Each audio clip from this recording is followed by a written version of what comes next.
माफ कर दीजिए मालकिन जी, पर मैं क्या करती, आने के लिए रास्ता ही नहीं था, सब जगह पानी भरा हुआ था। बहाने तो तुझे बहुत बनाने आते हैं।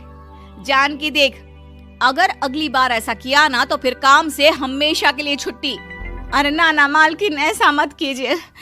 बारिश की वजह से मेरे पति की मजदूरी भी छूट गई है। बड़ी मुश्किल से घर में 2 वक्त खाने की रोटी का जुगाड़ हो पाता है। आप मुझे काम से निकाल देंगे तो हम क्या खाएंगे? अगर इतनी ही चिंता है तो फिर रोजाना काम पर आया करो।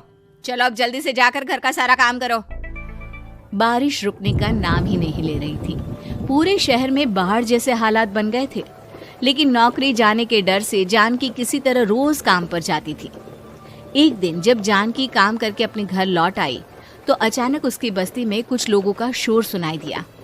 अरे लगता है बाहर कुछ हुआ है, मैं जाकर देखता हूँ। हाँ, पता तो कीजिए, ये बस्ती में लोग इतना शोर क्यों कर रहे हैं? बाहर जाकर कालू ने एक आदमी से पूछा। अरे क्या हुआ भाई, इतना शोर क्यों मचा रहा है? अरे क्या बताए भैया, अपने बस्ती के बाहर एक पुल टूट गया है और वहाँ पर एक कार फंसी है। थोड़ी देर में अगर किसी ने नहीं बचाया ना तो वो कार पानी में बह जाएगी। ये क्या कह रहे हो भैया, कार के अंदर कोई है क्या? हाँ, कोई औरत बैठी है, अकेली है, बहुत रो रही है बेचारी, मदद के लिए बुला रही है। अरे तो हमें जाकर उनकी मदद करनी चाहिए ना। अरे लेकिन इसमें बहुत खतरा है, हमें अपने आप को बचाना चाहिए। पानी कभी भी हमारी बस्ती की तरफ आ सकता है। अरे तुम्हें नहीं चलना तो मत चलो, लेकिन मैं तो जाकर उस औरत की मदद जरूर करूंगा। कालू उस जगह पर पहुंचता है जहां वो औरत कार में फंसी हुई थी। वहां पर पानी का बहाव बहुत तेज था और सारा पानी कालू की बस्ती की तरफ ही आ रहा था। कालू ने एक बड़ी सी रस्सी को पेड़ से बांध दिया और दूसरे सिरे को कार की तरफ फेंक दिया और उस औरत को रस्सी के सहारे बाहर आने के लिए कहा। तभी वहां जानकी भी दौड़ती हुई आई। अरे ये तो मेरी मालकिन है, जिनके यहाँ मैं काम करने जाती हूँ।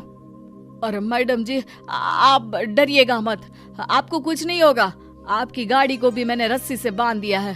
थोड़ी देर में पानी का बहाव कम हो जाएगा, फिर हम आपकी कार को भी बाहर निकाल लेंगे। क्या तुम जानकी के पति हो? हाँ, जानकी मेरी ही पत्नी है, आपके यहाँ काम करती है ना।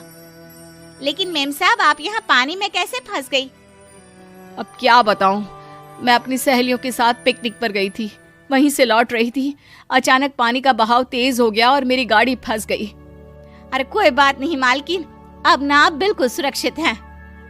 मैं तो बहुत बुरी तरह डर गई थी, कब से मदद के लिए चिल्ला रही थी, लेकिन कोई मेरी मदद के लिए नहीं आया। भला हो तुम्हारा पति का जिसने मेरी जान बचा ली। लेकिन जानकी, मैंने तुम्हारे साथ बहुत गलत व्यवहार किया। इतने खराब मौसम और बाढ़ में भी तुम्हें काम पर आने के लिए कहा, नौकरी से निकालने की धमकी भी दी, और तुमने मेरी जान बचाई। मुझे माफ कर दो। अरे कोई बात नहीं मालकिन, आपकी जान बचाना तो हमारा धर्म था। देखो जानकी, तुम्हारी झोपड़ी में जो भी नुकसान हुआ है उसके लिए मैं तुम्हें पैसे दूंगी। आज तुम्हारे पति ने मेरी जान बचाई है और आज के बाद मैं तुम्हें कभी भी नौकरी से निकालने की धमकी नहीं दूंगी। आज मैं तुम्हारी परेशानी को अच्छी तरह समझ चुकी हूँ। हम जैसे पैसे वाले लोगों के लिए अपने घर में बैठकर बारिश का मजा लेना बहुत आसान है, लेकिन तुम गरीब लोगों के लिए बाढ़ और बारिश काफी परेशानी खड़ी कर देते हैं। ये बात मुझे आज अच्छी तरह समझ आ गई है।